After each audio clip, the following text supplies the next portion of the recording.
अब हम लोग इकोनॉमिक्स क्लास 11 का एनसीईआरटी ऑब्जेक्टिव क्वेश्चन देखेंगे।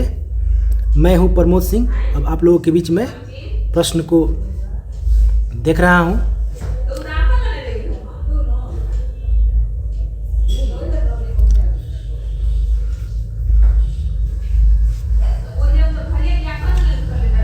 किसने यह विचार व्यक्त किया कि अर्थशास्त्र उद्देश्यों के बीच तटस्थ है? यह रॉबिन्स के द्वारा यह विचार प्रकट किया गया कि अर्थशास्त्र जो है उद्देश्यों के बीच तटस्थ है।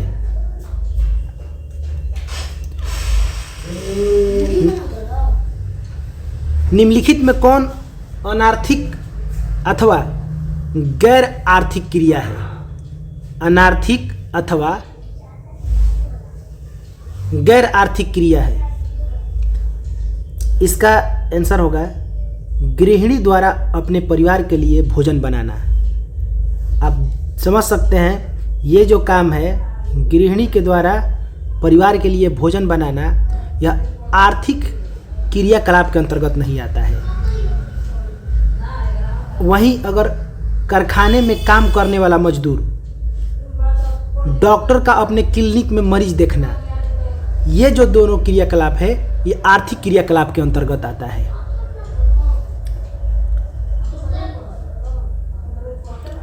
आर्थिक समस्या का मूल कारण क्या है? तो आर्थिक समस्या का जो मूल कारण है, तो ये बहुत सारे कारण होते हैं। अब इसमें असीमित आवश्यकताएं, अगर हमारी आवश्यकताएं सीमित हो जाएगी तो आर्थिक समस्या ही नहीं रहेगा। तो असीमित आवश्यकताएं, सीमित संसाधन, संसाधनों का वैकल्पिक उपयोग, ये सारे कारण जो है आर्थिक समस्या का मूल कारण है।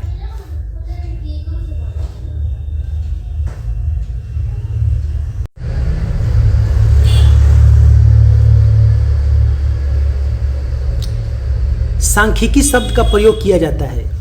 तो जो सांख्यिकी जो शब्द है यह एक वचन और बहुवचन दोनों के लिए प्रयोग किया जाता है, इसलिए इसका आंसर होगा ए और बी दोनों। सांख्यिकी की प्रकृति क्या है? तो सांख्यिकी की प्रकृति गुणात्मक और मात्रात्मक दोनों होता है, इसलिए सांख्यिकी की प्रकृति को हम ए और बी दोनों के संदर्भ में देखेंगे, गुणात्मक और मात्रात्मक दोनों, यानी क्वालिटेटिव और क्वांटिटेटिव दोनों। स्टैटिस्टिक्स शब्द का उपयोग सबसे पहले किसने किया था? स्टैटिस्टिक मतलब होता है सांख्यिकी, और इस शब्द का सबसे पहले प्रयोग गॉटफ्राइड आकेनवाल ने किया था। गॉटफ्राइड आकेनवाल। एक वचन में सांख्यिकी का क्या अर्थ है? एक वचन में सांख्यिकी का अर्थ है सांख्यिकीय विधियां।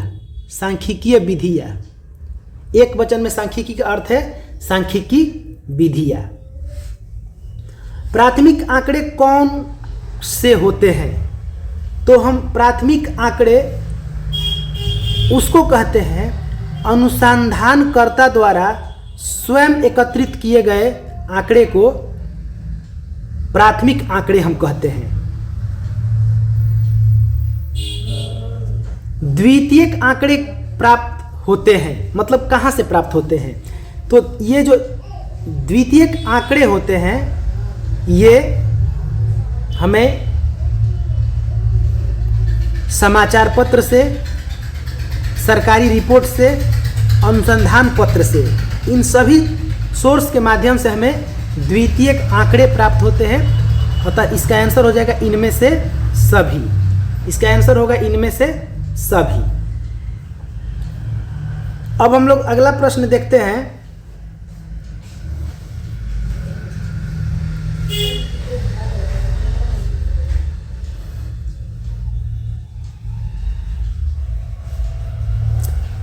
जनगणना विधि में आंकड़ा प्राप्त होता है। तो जनगणना हम जब करते हैं तो हमको पूरी जनसंख्या का जनगणना करना पड़ता है, तब जाके हमको सही आंकड़े प्राप्त होते हैं। तो पूरी जनगणना इसका आंसर हो जाएगा। जनसंख्या का एक भाग कहलाता है जनसंख्या का एक भाग क्या कहलाता है? तो जो जनसंख्या का एक भाग प्रतिदर्श अथवा सैंपल कहलाता है, प्रतिदर्श अथवा सैंपल। प्रतिचयन विधि का लाभ क्या है? तो प्रतिचयन विधि का लाभ है कि यह सस्ता होता है और हमें शीघ्र ही प्राप्त हो जाता है। प्रतिचयन त्रुटियां उत्पन्न होने का कारण है। तो प्रतिचयन त्रुटियां उत्पन्न का मेन जो कारण होता है वो होता है गलत प्रतिदर्श। गलत प्रतिदर्श इसका मेन कारण है, प्रतिचयन त्रुटियां उत्पन्न होने का कारण। निर्गम मतानुमान उदाहरण है, निर्गम मतानुमान उदाहरण है अयादृच्छिक प्रतिचयन का, अयादृच्छिक प्रतिचयन का। वर्ग चिन्ह बराबर क्या होता है? यह एक सूत्र है। वर्ग चिन्ह बराबर होता है उच्च सीमा प्लस निम्न सीमा बटा में 2 होता है। उच्च सीमा प्लस निम्न सीमा बटा में 2। मिलान चिन्ह अंक निर्धारित करता है। तो जो मिलान चिन्ह होता है वह बारंबारता को निर्धारित करता है, बारंबारता को। वर्ग अंतराल के ठीक मध्य में स्थित मान को क्या कहते हैं? तो वर्ग अंतराल के ठीक मध्य में स्थित मान को वर्ग चिन्ह कहते हैं, वर्ग चिन्ह। बारंबारता वितरण हो सकता है, यह सतत श्रेणी में और खंडित श्रेणी में दोनों में हो सकता है, ए और बी दोनों में। निम्नलिखित में कौन संचयी आवृत्ति वितरण है? संचयी आवृत्ति वितरण से कम प्रकार श्रृंखला से अधिक प्रकार श्रृंखला। तो इसका आंसर हो जाएगा ए और बी दोनों।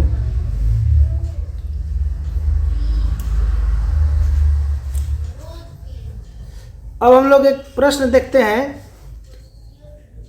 कि यदि मध्य मूल्य इस प्रकार दिए गए हैं 22, 27, 32, 37, 42, 47, तो वितरण का प्रथम वर्ग क्या है? हमको यहाँ पर वितरण का प्रथम वर्ग बताना है। तो इसके लिए हम सबसे पहले यहाँ पर ध्यान देंगे, हम आई का मान निकालेंगे। तो आई क्या करेंगे? तो इसमें पहले में से हम दूसरे को, मतलब दूसरे में से पहले को घटाएंगे। तो यहाँ पर हमको आई का मान हो गया 5। अब L1, तो L1 क्या है? तो L1 बराबर M1 माइनस आई बटा में 2 होता है। तो M1 का मान है 22 और आई हम लेके 5 निकाला, तो 5 बटा 2, इसका मान हो गया 19.5। अब हम L2 निकालेंगे। तो L2 में M1 प्लस आई बटा में 2 होता है, जहाँ L1 में माइनस हुआ था और L2 में प्लस हो जाएगा। तो यहाँ पर अब ये 24.5। अब प्रथम वर्ग अब क्या होगा? तो L1 L2, प्रथम वर्ग L1 से L2 तक, तो 19.5 से लेकर के 24.5, 19.5 से 24.5। यहाँ पर हम एक चीज़ जानेंगे कि M1 क्या है? तो M1 प्रथम माध्यमान है और M1 और L1 क्या है? प्रथम वर्ग की निचली सीमा है और L2 प्रथम वर्ग की ऊपरी सीमा।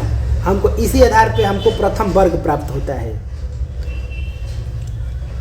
अगर हमको वर्ग अंतराल निकालना है किसी चीज़ का, जैसे दिया गया एक श्रेणी दिया गया है 0 से 5, 5 से 10, 10 से 15, इस टाइप के प्रश्न के लिए हमको वर्ग अंतराल का सीमा होता है ऊपरी सीमा माइनस निचली सीमा। तो किसी भी से निकाल सकते हैं।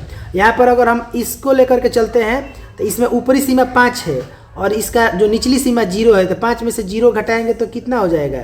ये 5 हो जाएगा। 5, 7, 12, 17, 79, 84 के रूप में दिए गए आंकड़े को कहा जाएगा, जिसमें कोई आवृत्ति वितरण या वर्ग अंतराल न हो। जिसमें कोई आवृत्ति वितरण या वर्ग अंतराल नहीं होता है उसको हम व्यक्तिगत श्रेणी कहते हैं। और यह जो हमारा आंकड़ा दिया गया है यह व्यक्तिगत श्रेणी है। तालिका का उपयोग किया जाता है। तो तालिका के उपयोग हमको विस्तृत आंकड़ा दिखाने के लिए हमको तालिका का उपयोग किया जाता है। चित्रात्मक प्रस्तुति का उदाहरण क्या है? तो चित्रात्मक प्रस्तुति का उदाहरण है दंड आरेख। दंड आरेख जो है यह चित्रात्मक त्रुटि का प्रकार है, दंड आरेख। और इसका दूसरा नाम बार आरेख है। चित्रात्मक आरेख को हम बार आरेख भी कहते हैं। पाई चार्ट दर्शाता है। पाई चार्ट क्या दर्शाता है? तो पाई चार्ट में प्रतिशत विवरण रहता है। जैसे हमने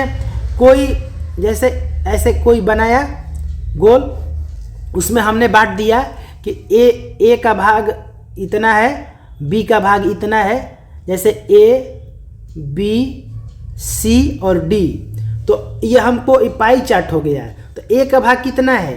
तो ए का भाग हमको 1/4 है। तो 1/4 गुणे हम 100 करेंगे तो क्या हो जाएगा? 25%। इस तरह से पाई चार्ट से हम प्रतिशत विवरण प्राप्त करते हैं। पंक्तियों एवं स्तंभों के रूप में आंकड़ों की क्रमबद्ध व्यवस्था क्या कहलाती है? तो यह व्यवस्था जो है सारणीयन कहलाती है। सारणीयन, पंक्तियों और स्तंभों के रूप में आंकड़ों की क्रमबद्ध व्यवस्था। माध्य का सूत्र क्या होता है? तो आवृत्ति वितरण के माध्य, जिसको औसत भी बोलते हैं माध्य को, इसका फॉर्मूला है सिग्मा एफ इंटू एक्स बटा में एन। अब हम जानेंगे कि ये सब क्या है। तो सिग्मा एफ एक्स जो है आवृत्तियों एफ और वर्ग अंतरालों के मध्य बिंदुओं एक्स के गुणनफल का योग है, और एन जो है कुल प्रेक्षणों की संख्या है, आवृत्तियों का योग है, इसको कह सकते हैं। माध्यिका दर्शाती है।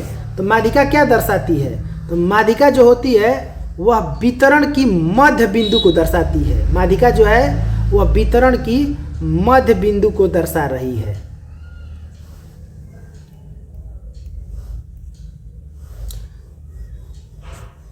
बहुलक क्या है? बहुलक के बारे में बताना है कि बहुलक क्या है। तो हम लोग माध्य माध्यिका बहुलक पढ़ते हैं। तो बहुलक जो है वह सबसे ज़्यादा बार आने वाला मान होता है, उसे बहुलक, नाम से बहु माने बहुत बार, तो सबसे ज़्यादा बार आने वाले मान को हम बहुलक कहते हैं। माध्य माध्यिका एवं बहुलक में क्या संबंध है? तो हम माध्य माध्यिका और बहुलक के लिए सूत्र का प्रयोग करते हैं। इसमें बहुलक बराबर होता है, बहुलक बराबर 3 माध्यिका माइनस 2 माध्य। 3 माध्यिका माइनस 2 माध्य होता है। 3 माध्यिका माइनस 2 माध्य। तो बहुलक बराबर हो गया 3 माध्यिका माइनस 2 माध्य। आंकड़ों का चित्रमय प्रदर्शन क्या कहलाता है? चित्रमय प्रदर्शन जो होता है आंकड़ों का, वो कहलाता है प्रस्तुतिकरण। क्या कहलाता है? प्रस्तुतिकरण कहलाता है। प्रस्तुतिकरण, आंकड़ों का चित्रमय प्रदर्शन प्रस्तुतिकरण कहलाता है। माध्यिका समंक श्रेणी को कुल कितने बराबर भागों में बांटती है? तो माध्यिका जो समंक श्रेणी को ये 2 भागों में बांटती है। 2 भागों में बांटती है माध्यिका। श्रेणी में हमको माध्यिका निकालना है। श्रेणी दिया गया है 10, 8, 18, 19, 14 एवं 15 की माध्यिका क्या है? तो सबसे पहले हम इसको क्या करेंगे कि इसको आरोही क्रम में लिख देंगे। तो आरोही क्रम में हम कैसे लिखेंगे? जैसे 8, 10, 14, 15, 19 लिख दिए। तो यहाँ पर n क्या होगा? तो n जो है 5, और ये 5 क्या है? एक विषम संख्या है। तो माध्यिका हम कैसे निकालेंगे? तो माध्यिका विषम संख्या जब रहेगा तो n + 1 बटा में 2 करके निकालेंगे। तो 5 + 1 बटा में 2 यानी कि तीसरा टर्म। तो तीसरा टर्म कौन है? तो ये जो 19 नंबर पे है, ये हमारा ये तीसरा टर्म हो गया। तो तीसरा टर्म इसका जो है हो जाएगा माध्यिका, इसलिए इसका आंसर क्या होगा? ये 14 इसका आंसर होगा। 14 इसका आंसर हो जाएगा। निम्नलिखित में कौन स्थिति संबंधी माध्य है? तो स्थिति संबंधी माध्य माध्यिका है। स्थिति संबंधी माध्य माध्यिका को कहते हैं। यदि माध्य बराबर 20 और माध्यिका बराबर 15 हो, यदि माध्य बराबर 20 है और माध्यिका बराबर 15 है, तो हमको बहुलक ज्ञात करना है कि बहुलक क्या होगा। तो बहुलक का फार्मूला हम लोगों ने देखा कि बहुलक बराबर 3 गुणे माध्यिका माइनस 2 गुणे माध्य। तो हम मान रख देंगे 3 गुणे 15 माइनस 2 गुणे 20, क्योंकि माध्यिका का जो मान है वो 15 दिया गया है और माध्य का मान दिया गया है 20। इस तरह से हम निकाल सकते हैं। इसका आंसर जो होगा वो होगा 5। माध्य विचलन का सूत्र क्या है? माध्य विचलन का सूत्र है सिग्मा मोड डी बटा में एन। सिग्मा मोड डी बटा में एन। माध्य विचलन को सदैव किस रूप में अभिव्यक्त किया जाता है? तो ये हमेशा धनात्मक अभिव्यक्त किया जाता है। व्यक्तिगत श्रृंखला के लिए परिमाप विचलन का सूत्र क्या है? तो रूट अंडर में सिग्मा टी स्क्वायर बटा में एन होता है। परिक्षेपण का सबसे सटीक माप कौन सा है? तो परिक्षेपण का सबसे सटीक मान प्रमाप विचलन है। लॉरेंज वक्र का उपयोग निम्न में से किसके अध्ययन में होता है? तो लॉरेंज वक्र का उपयोग आय वितरण में किया जाता है। धन के असमानता के वितरण के बारे में जानकारी हासिल करने के लिए लॉरेंज वक्र का प्रयोग किया जाता है। लॉरेंज वक्र किसने विकसित किया था? जैसा कि नाम में है लॉरेंज, तो ये नाम पर ही जाता रहता है। तो मैक्स लॉरेंज के द्वारा लॉरेंज वक्र विकसित किया गया था। यदि लॉरेंज वक्र रेखा 45 डिग्री से नीचे जाती है तो इसका अर्थ क्या है? तो नीचे अगर जाएगा 45 डिग्री से तो इसका अर्थ है असमानता। जैसे हमने एक ऐसे कोई मैप खींचा और इसमें हम दिखा रहे हैं जैसे कि ये 45 डिग्री से, यहाँ पर ये 45 डिग्री हो गया, लेकिन ये 45 डिग्री से नीचे जा रही है, 45 डिग्री से नीचे। तो 45 डिग्री से नीचे जाएगी तो इसका मतलब असमानता। अगर ये 45 डिग्री पर रहती है तो इसको पूर्ण समानता कहते हैं।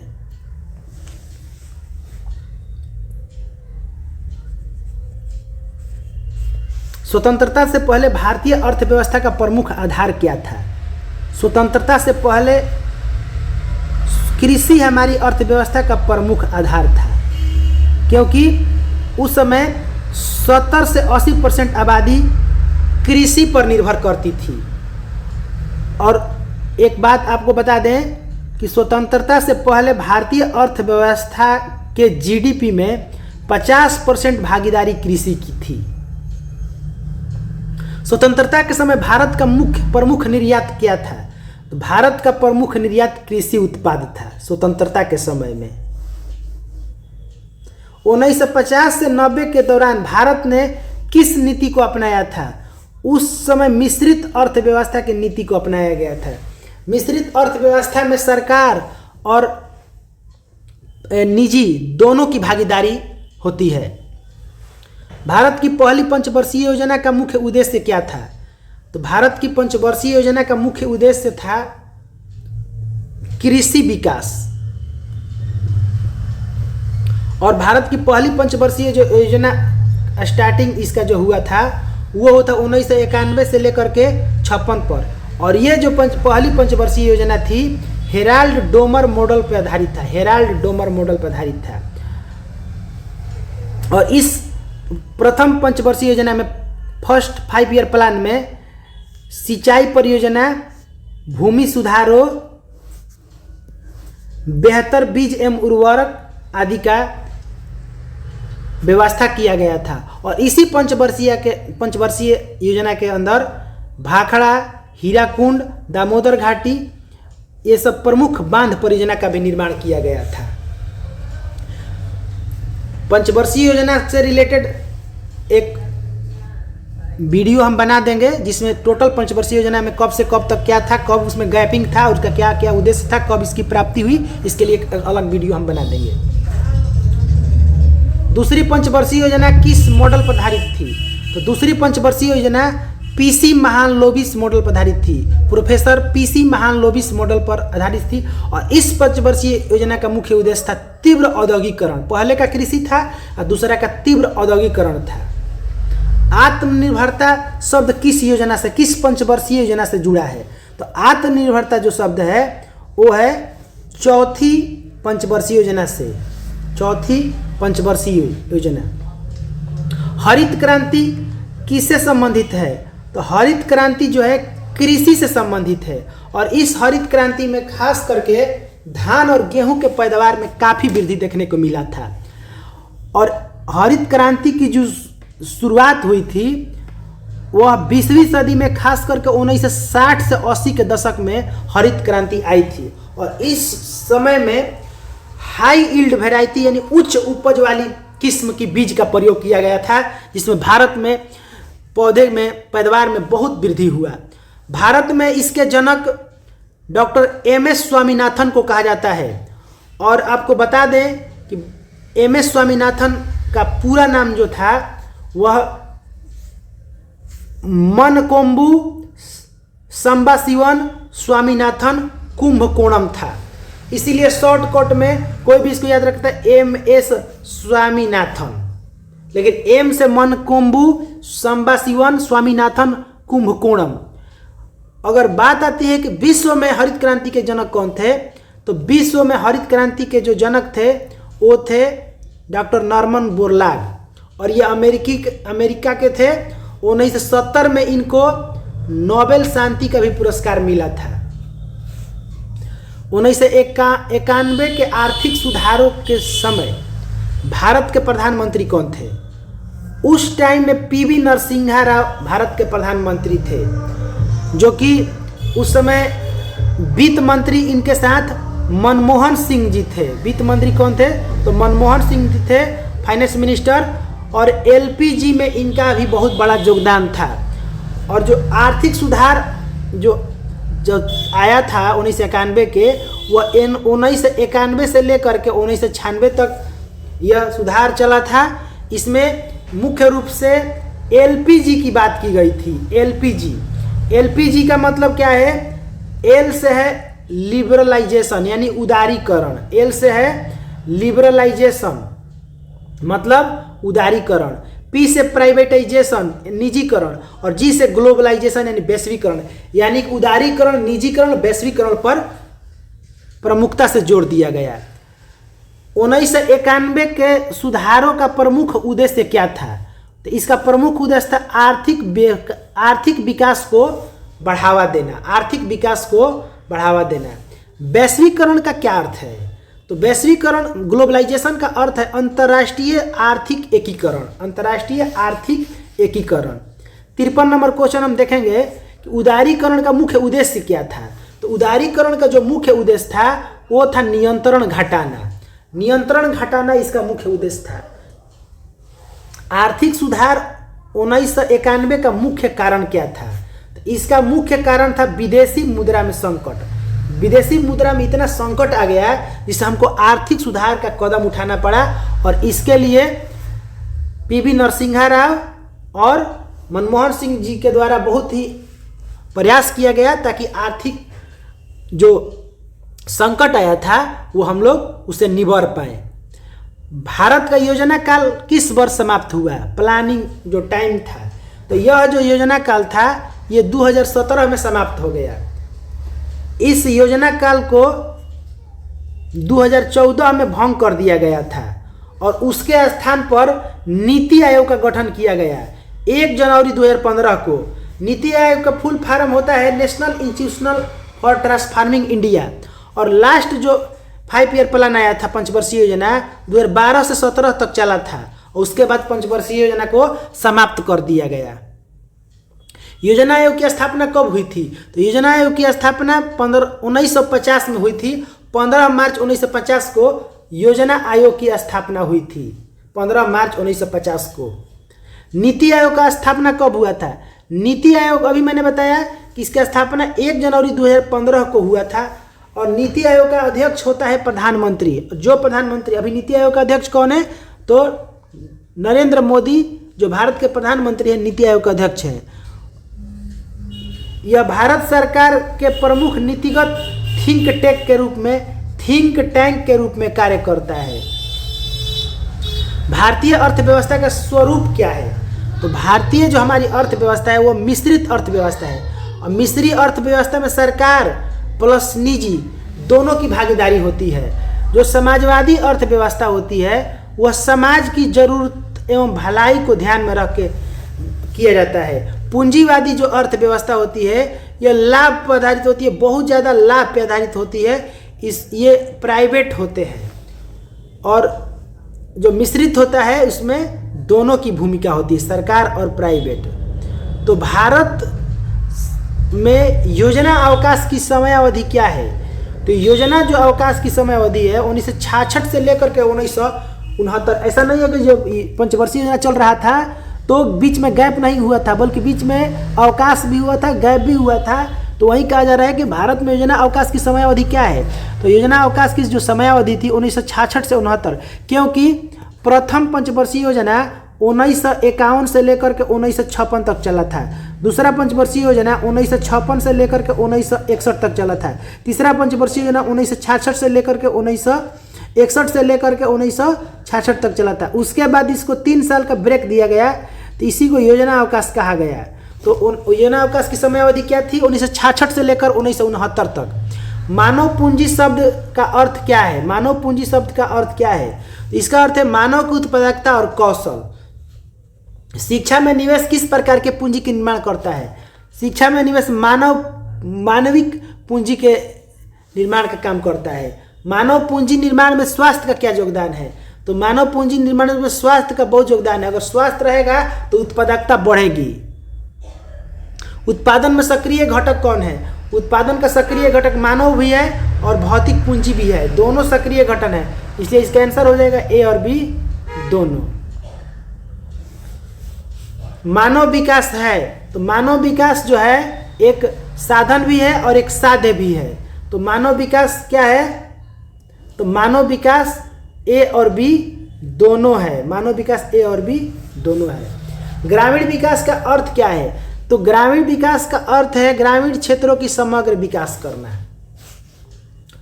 ग्रामीण विकास का प्रमुख घटक क्या है? तो ग्रामीण विकास का प्रमुख घटक कृषि है, शिक्षा है और स्वास्थ्य है। तो ग्रामीण विकास का जो प्रमुख घटक है वो कृषि, शिक्षा और स्वास्थ्य है। भारत में भूमि सुधारों का मुख्य उद्देश्य क्या है? तो भूमि का सुधार का जो हमारा मुख्य उद्देश्य था वो भूमि का न्यायोचित वितरण था। न्यायोचित वितरण था। नाबार्ड की स्थापना कब हुई थी? नाबार्ड की स्थापना 1982 में हुई थी। 12 जुलाई 1982 को हुई थी। और इसका जो हिंदी अर्थ है नाबार्ड का, राष्ट्रीय कृषि एवं ग्रामीण विकास बैंक, और इसको अंग्रेजी में national bank of agriculture and rural development. यह जो नाबार्ड आया था यह शिवरायन कमेटी की सिफारिश पर आया था। नाबार्ड निम्नलिखित में किसे मानव पूंजी में शामिल करते हैं? तो मानव पूंजी में हम उद्यमी को भी शामिल करेंगे, जो उद्यम करता है यानी काम करता है, और हम कुशल मजदूर को भी मानव पूंजी मानेंगे। ए और बी दोनों, ए और बी दोनों इसका आंसर हो जाएगा। भारत में निर्धनता का अर्थ क्या है? तो निर्धनता का मतलब होता है कि न्यूनतम जीवन स्तर से भी नीचे जीवन यापन। देखिए, मनुष्य की कुछ बुनियादी आवश्यकताएं होती है, अगर वो आवश्यकताएं भी मनुष्य की पूरी नहीं होती है तो समझ जाइए कि वो व्यक्ति जो है निर्धन है। बुनियादी जीवन स्तर के लिए आवश्यक न्यूनतम संसाधनों की कमी को हम गरीबी के या निर्धनता कहते हैं। तो पहले जो था वो पहले रोटी अर्थात भोजन, दूसरा कपड़ा यानी वस्त्र, और तीसरा जो था वो था मकान यानी कि घर। लेकिन आज के परिदृश्य को देखते हुए इसमें और एक ऐड किया गया शिक्षा, अब 5वां जोड़ा गया है स्वास्थ्य। यानी कि ये जो क्षेत्र है स्वास्थ्य, ये पांचों जो है मनुष्य की बुनियादी जीवन के लिए एक आवश्यक संसाधन के रूप में काम करते हैं। इसके बिना मनुष्य की जीवन संभव नहीं है। रोटी, कपड़ा, मकान, शिक्षा और स्वास्थ्य। गरीबी रेखा का निर्धारण किस आधार पर होता है? तो गरीबी जो रेखा का निर्धारण है यह आय और उपभोग स्तर के आधार पर किया जाता है कि आपका आय कितना है और आप कितना उपभोग कर रहे हैं। ग्रामीण क्षेत्र में प्रति व्यक्ति आय प्रतिदिन मानक न्यूनतम आवश्यक, ग्रामीण क्षेत्र में प्रति व्यक्ति प्रतिदिन मानक न्यूनतम कैलोरी आवश्यकता कितनी है? तो ग्रामीण का बात किया जा रहा है, तो गांव का अलग होता है और शहर का अलग होता है। तो गांव का होता है 2400 कैलोरी और शहर का होता है 2100 कैलोरी। अब सोचना यह है कि आखिर गांव के लोगों के लिए कैलोरी क्यों आवश्यक है? क्योंकि गांव के लोग जो होते हैं वह बहुत अधिक शारीरिक श्रम करते हैं, इसीलिए उनको अधिक कैलोरी की ज़रूरत होती है, अधिक कैलोरी की। इसीलिए याद रखेंगे गांव के लोग के लिए 2400 कैलोरी की आवश्यकता होगी और शहर के लिए 2100 कैलोरी। 1973-74 में गरीबी रेखा का निर्धारण किस समिति ने किया था? तो गरीबी रेखा का निर्धारण जो किया था वाई के अलग समिति ने किया था, वाई के अलग समिति। और इन्होंने गांव के और शहर के दोनों के लिए अलग अलग न्यूनतम कैलोरी आवश्यकताओं के आधार पर गरीबी रेखा को परिभाषित किया था। गरीबी हटाओ का नारा किसने दिया था? तो गरीबी हटाओ का नारा 1971 के चुनाव अभियान में इंदिरा गांधी के द्वारा दिया गया था। अब देश आज़ादी से लेकर के आज तक ये गरीबी हटाओ, गरीबी हटाओ, गरीबी मिटाओ, गरीबी कम करो का नारा दिया, लेकिन आज भी गरीबी कम नहीं हुआ है। लोग आज भी बुनियादी आवश्यकताओं को पूरा नहीं कर पा रहे हैं।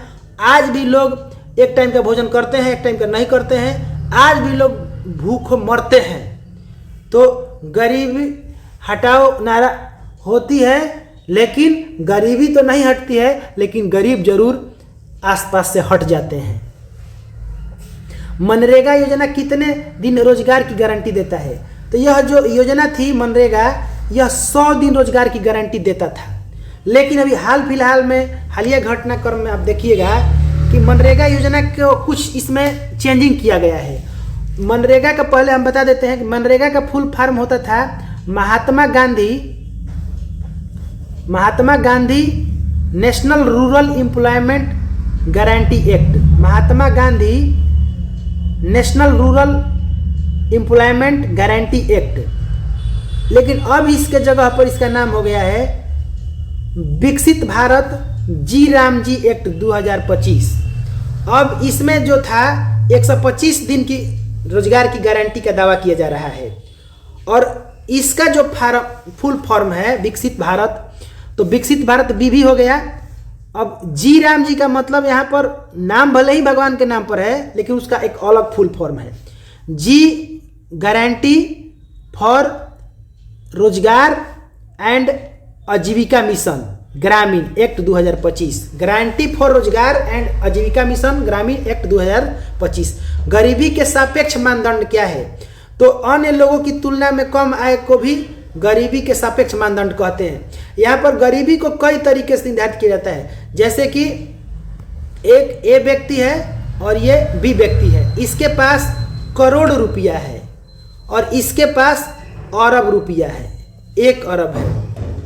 तो ऐसे तो ये दोनों व्यक्ति रिच है, दोनों धनी है, करोड़पति है या अरबपति है। लेकिन सापेक्ष मानदंड का व्यक्ति होता है जैसे ए जो है बी से गरीब है, उसके मामले में गरीब है क्योंकि वो अरबपति है और ये करोड़पति है। इस तरह से अन्य लोगों की आय की तुलना से एक गरीबी का सापेक्ष मानदंड होता है। गरीबी उन्मूलन के लिए हाल में सरकारी योजनाएं कौन कौन सी आई थी? तो सरकारी योजनाएं तो बहुत सारी आई है, उसमें जैसे कि कुछ महत्वपूर्ण से दिया गया है। एक है प्रधानमंत्री जन धन योजना, दूसरा है उज्ज्वला योजना, तीसरा है आयुष्मान भारत।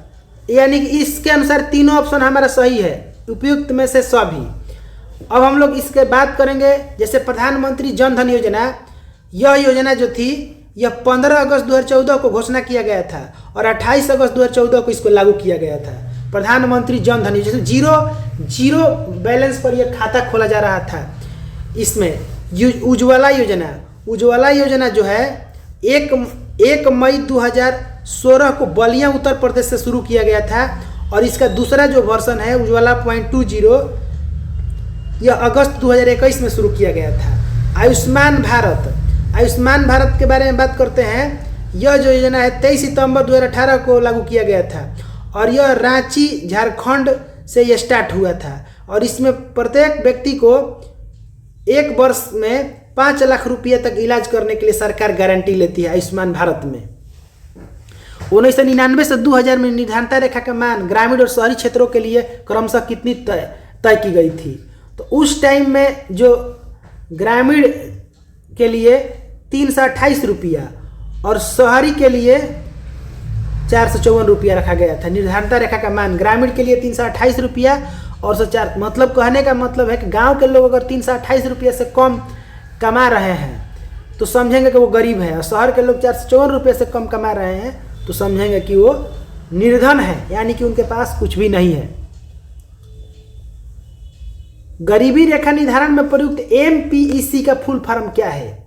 तो यहाँ पर MPEC का जो फुल फॉर्म होगा वो होगा मंथली पर capital, monthly per capita, conclusion, consumption expenditure. MPC का full form monthly per capita consumption expenditure. अंतिम सवाल, भारत में गरीबी मापने के लिए कौन सा सर्वेक्षण प्रमुख से उपयोग किया गया था? तो NSSO उपभोग व्यय सर्वेक्षण किया गया था। इसका फुल फॉर्म है नेशनल सैंपल सर्वे ऑफिस, राष्ट्रीय नमूना सर्वेक्षण कार्यालय, जो भारत सरकार के सांख्यिकी और कार्यक्रम कार्यान्वयन मंत्रालय MOSPI के तहत काम करने वाली एक संस्था थी और अब इसे नेशनल स्टैटिस्टिकल ऑफिस यानी NSO राष्ट्रीय सांख्यिकी कार्यालय में विलय कर दिया गया है। इसी के साथ ये जो हमारा सेशन है समाप्त होता है। यह विलय कब हुआ था? तो मई 2019 में इसे सेंट्रल स्टैटिस्टिकल ऑफिस CSO के साथ मिलाकर NSO बना दिया गया है। तो यही हमारा जो है ये वीडियो ख़त्म होता है। Thank you for watching this video. अब हम अगले वीडियो मिलते हैं, तब तक के लिए हमें विदा दीजिए। जय श्री कृष्णा, राधे राधे।